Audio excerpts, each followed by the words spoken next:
Assalamualaikum warahmatullahi wabarakatuh.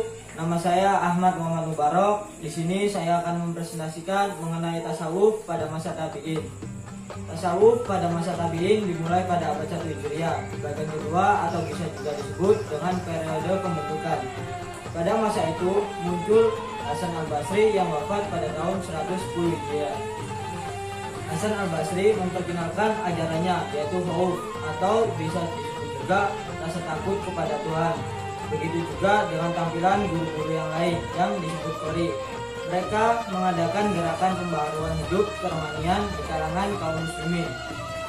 Terdapat pemuka-pemuka agama di berbagai daerah seperti Irak, Kufah, Basra, dan Syam yang mempelajari cara-cara meresapkan unsur agama dalam kalangan Hindu dan Kristen untuk mereka jadikan suri teladan dan memperbesar hasil dakwah Islamiyah yang ada kalanya menjadi pelwat dari pakaian dan kapas menjadi baju tenun bulu domba, dan dari zikir yang sederhana menjadi zikir yang hiruk pikuk.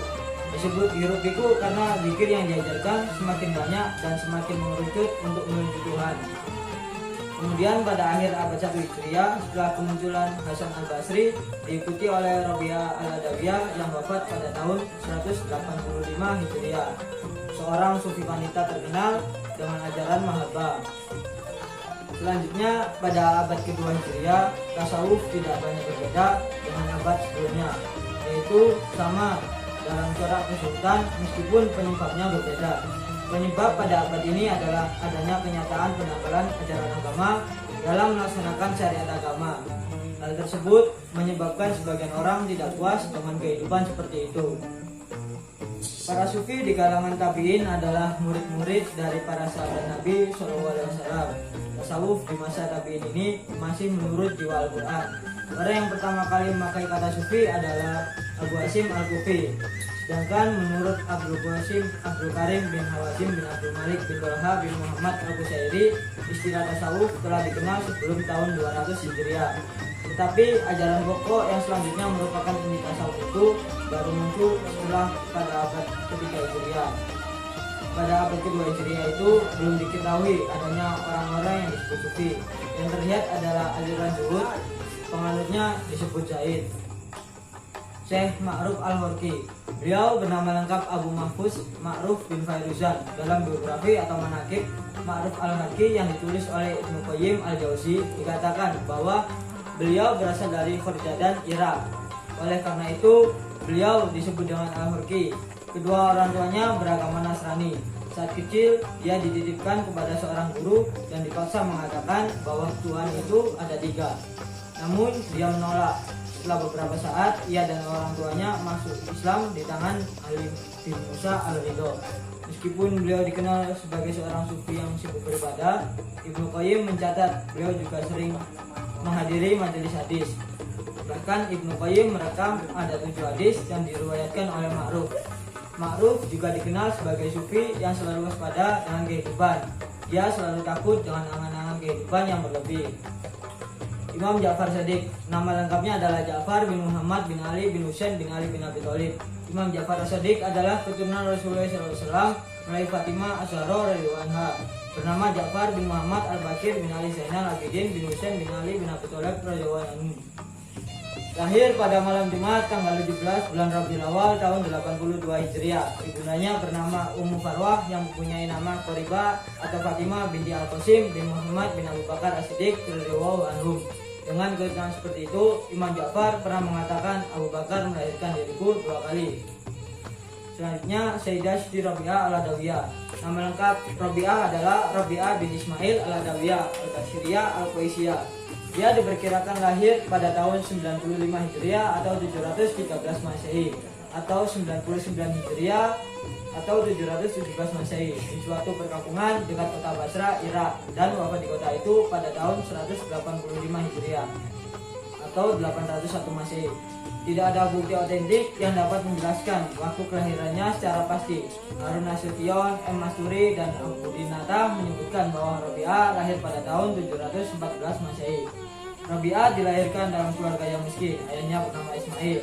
Konon keluarga Ismail hidup dengan penuh takwa dan iman kepada Allah Subhanahu wa taala.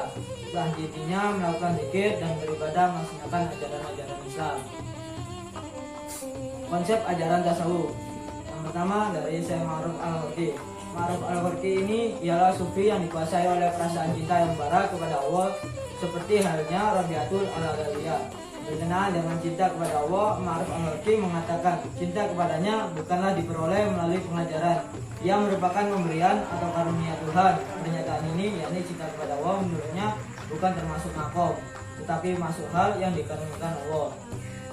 Dari pandangan Ma'ruf Al-Gharqi di atas, bahwasanya kecintaan seorang terhadap Allah berasal dari pemberian dari karunia-Nya. Hal ini menunjukkan jika sebenarnya cinta yang ada di dalam diri kita ialah sebuah karunia yang diberikan Allah Subhanahu wa taala kepada hambanya. Namun, tidak semua manusia akan mampu menangkap indahnya cinta yang diberikan oleh Allah Subhanahu wa taala kepada dirinya jika ia membangun hijab atau batasan dirinya dengan sang ilahi, yaitu dosa-dosa yang terus diperbuat. Mana cinta yang dikemukakan Ma'ruf Al-Gharqi sebenarnya merupakan sebuah jalan yang akan mengantarkan seorang kepada tingkatan makrifat yang sudah dibahas di awal. Berangkat dari pendapat Abu Sa'id Al-Khudri rahimahullah yang pernah ditanya tentang makrifat, lalu ia menjawab, makrifat itu datang dari dua sisi. Pertama, dari anugerah kedermawanan Allah langsung, dan kedua, dari mengerahkan segala kemampuan atau yang lebih dikenal dengan atau usaha seorang hamba. Menurut Ma'ruf Al-Gharqi, cinta kepada Allah Subhanahu wa taala harus dilanjutkan sampai ke titik tumaknina. Karena cinta dan ketenangan itulah yang menjadi tujuan tasawuf, kebahagiaan yang sebenarnya dan yang kekal. Bukan harta benda, tapi kekayaan yang sebenarnya adalah kekayaan hati. Kekayaan hati hanya dapat dicapai melalui ma'rifah, akan yang dicintai. Apabila yang dicintai telah dikenal, terwujudlah kebahagiaan dan ketentraman dalam hati, dan kecillah urusan keduniawian. Hal utama yang menjadi ajaran utama Ma'ruf Al-Gharqi sebenarnya ialah bahwasanya tasawuf memperoleh ma'rifat dan tidak mengharap sama sekali apa yang ada di tangan makhluk. Yang kedua, Imam Ja'far As-Shadiq. Diriwayatkan oleh Abu Umman Al-Basri, aku berkata kepada Imam, wahai Imam, ajarilah aku petunjuk apa saja yang harus aku lakukan. Imam menjawab, aku menganjurkanmu untuk melaksanakan 9 hal berikut. Ini adalah anjuran dan petunjukku untuk semua penggambaran spiritual yang berjalan menuju Allah. Aku berdoa semoga Allah menganugerahkan kepadamu rahmatnya.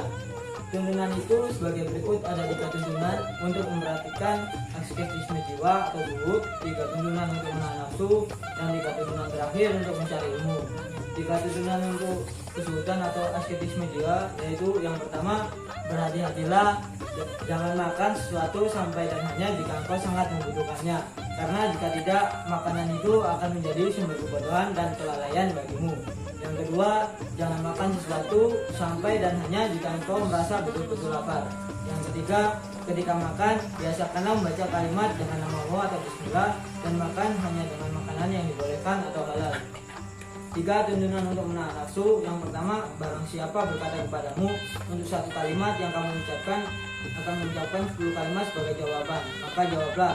Jika kamu berbicara 10 kalimat kepadaku, kamu tidak akan mendapat jawaban dariku walaupun 1 kata. Yang kedua, siapapun yang memperlakukanmu dengan bahasa yang kasar, ucapkanlah harapan dan nasihat yang baik kepadanya.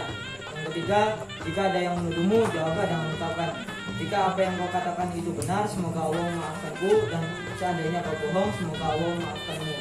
Dan 3 tuntunan yang terakhir untuk mendapatkan ilmu yaitu yang pertama, apapun yang kau ketahui, tanyakanlah kepada orang yang lebih tahu. Tapi hati-hatilah, jangan bertanya kepada mereka dengan niat untuk menguji pengetahuan mereka atau memberi kesulitan kepada mereka. Yang kedua, hindarilah menuruti hawa nafsu, dan sebisa mungkin kerjakanlah kebaikan. Yang ketiga, hindarilah mengeluarkan ketetapan agama atau fatwa dan panas agama yang sahih. Lebih baik baik kamu untuk menghindari atau melarikan diri ketika berhadapan dengan seekor binatang buas. Di samping itu, berhati-hatilah agar tidak menyerahkan lehermu untuk dilewati manusia. Selanjutnya dari Rabi' Al-Adawiyah, pengertian yang diberikan kepada mahabbah adalah kecenderungan hati untuk mencintai Allah. Ada juga yang mengartikan mahabbah sebagai ketaatan melaksanakan perintah Allah, menjauhi larangan-larangannya serta ridho terhadap segala ketentuannya. Harun Nasution menyebut pengertian mahabbah dalam terminologi Buddhisme sebagai berikut. Yang pertama, memeluk kepatuhan kepada Tuhan dan membenci sikap melawan kepadanya. Yang kedua, menyerahkan seluruh diri kepada yang dikasih. Yang ketiga, mengosongkan hati dari segala sesuatu kecuali dari Tuhan. Jadi dapat dipahami bahwa hub dalam terminologi mistisisme Islam atau tasawuf adalah kecenderungan hati seseorang sufi untuk hanya cinta kepada Allah, mengosongkan bilik-bilik hatinya dari selain Allah, disertai ketaatan melaksanakan perintah-perintahnya dan menjauhi larangan-larangannya. Pada kesempatan yang lain, ada juga orang yang menanyakan cinta kepada Rabi'ah. Rabi'ah juga menjawab bahwa cinta muncul dari keasalian dan menuju keabadian, serta tidak terlingkup oleh salah satu dari 18.000 alam yang mampu menimbun harta sebanyak. Dalam dialog lain, ada dua batasan cinta yang sering dinyatakan Rabi'ah. Pernyataan pertama yaitu sebagai ekspresi cinta kepada Allah, maka cinta itu harus menutup selain sang kekasih atau yang dicintai. Dengan kata lain, maka pertama dia harus memalingkan tubuhnya dari dunia dan segala daerahnya. Nah, yang kedua, dia harus memisahkan dirinya sesama makhluk ciptaan Allah, supaya dia tak bisa menarik dari sang pencipta. Tambahnya ketiga, dia harus bangkit dari semua keinginan nafsu duniawi dan tidak memberikan peluang adanya kesenangan dan kesengsaraan, karena kesenangan dan kesengsaraan dikhawatirkan mengganggu perlindungan pada yang maha suci. Terlihat sekali Tuhan dipandang oleh Rabi'ah dengan penuh kecemburuan sebagai titik konsentrasinya, sebab hanya dia sendirilah yang wajib dicintai hambanya. Pernyataan kedua, kadar cinta kepada Allah itu harus tidak ada pamrih apapun. Artinya seseorang tidak dibenarkan mengharapkan balasan dari Allah, baik ganjaran atau pahala maupun pembebasan hukuman, paling tidak pengurangan. Sebab yang dicari seorang hamba itu melaksanakan keinginan Allah dan menyempurnakannya. Inti ajaran tasawuf. Dalam ilmu tasawuf, yaitu seorang salik dan zaid harusnya menunjukkan cinta kepada Allah melalui apa saja yang sudah ditetapkan dalam hukum-hukum kewajiban dan meninggalkan perkara yang telah terlarang dalam hukum-hukum yang sudah ditetapkan. Berusaha agar hatinya tertuju kepadanya Tuhannya melalui apa yang ia pahami dalam agama. Tak lupa juga terus menunjukkan perilaku yang akhlakul karimah, sehingga dan seorang mempraktikkan secara langsung sifat dan tawadhu Nabi Muhammad kepada Tuhannya dan pada kehidupan sosialnya. Dengan memadukan syariat dan hakikat yang benar, maka apa yang dituju oleh seorang yang menjalankan ilmu tasawuf akan sampai kepadanya. Agar sang sufi bisa masuk pada tahap pertama ilmu tasawuf, yaitu dengan menumbuhkan nafsu atau tazkiyah an-nafs. Dalam pengertiannya adalah satu upaya untuk menjadikan hati menjadi bersih dan suci, baik zahirnya maupun keyakinannya. Demikian dari saya, kurang lebihnya saya mohon maaf. Assalamualaikum warahmatullahi wabarakatuh.